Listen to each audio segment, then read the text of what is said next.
নমস্কার। আমরা নেতিবাচক অর্থে এই নাকে ব্যবহার করি, কিন্তু যদি কিনা এই নাকে আমরা ঠিকঠাকভাবে ঠিকঠাক জায়গায় ব্যবহার করি, তাহলে কিন্তু সেটা আমাদের ক্ষেত্রে ইতিবাচক হতে পারে। এবার জেনে নিন কোন কোন ক্ষেত্রে না ব্যবহার করা উচিত। 1 নাম্বার, নিজেকে কখনোই বড় প্রকাশ করতে নেই। তাতে করে কি হয়, অন্যের চোখে নিজেই ছোট হয়ে যেতে হয়। তাহলে কখনোই আমি বড় এটা ভাবতে নেই। ভুল স্বীকার করা মানসিকতা কখনোই হারাতে নেই। ভুল করলে ভুল স্বীকার করা ভালো। এবার কি, কখনোই পরচর্চা করতে নেই। মনে রাখবেন, আপনি যার সামনে বা যার কাছে অন্যের নামে নিন্দা করছেন বা পরচর্চা করছেন, সে কিন্তু আপনার আড়ালে অন্যের কাছে আপনাকে নিয়ে পরচর্চা করবে। সুতরাং পরচর্চা করতে নেই। আর কি, গাধার সাথে কখনোই তর্ক করবেন না।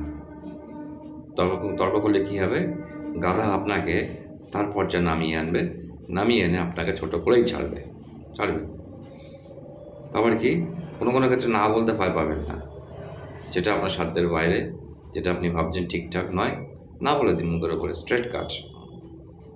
এক্ষেত্রে নাটা পজিটিভ আপনার ক্ষেত্রে। সবাইকে সন্তুষ্ট করতে যাবেন না। এতে করে কী হবে, আপনার ব্যক্তিত্ব হারিয়ে যাবে। একটা মানুষের পক্ষে সবাইকে সন্তুষ্ট করা সম্ভব নয়। হ্যাঁ, অকারণে শত্রু বাড়াবেন না।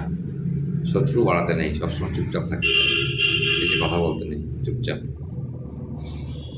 কারো ধর্মবিশ্বাসে আঘাত করবেন না, আঘাত করতে নেই।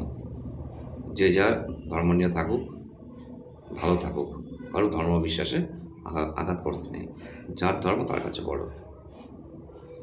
যে আপনার কথা শোনার জন্য প্রস্তুত নয়, তাকে কখনোই আপনি কিছু বোঝাতে যাবেন না। তাহলে কিন্তু আপনার যে ওয়েট হারিয়ে যাবে। টাকার পিছনে সবসময় দৌড়বেন না। দৌড়তে গিয়ে যেন নিজেকে কংক্রিট বানিয়ে ফেলবেন না, অনুভূতি শূন্য যেন কোনো সময় বানিয়ে ফেলবেন না।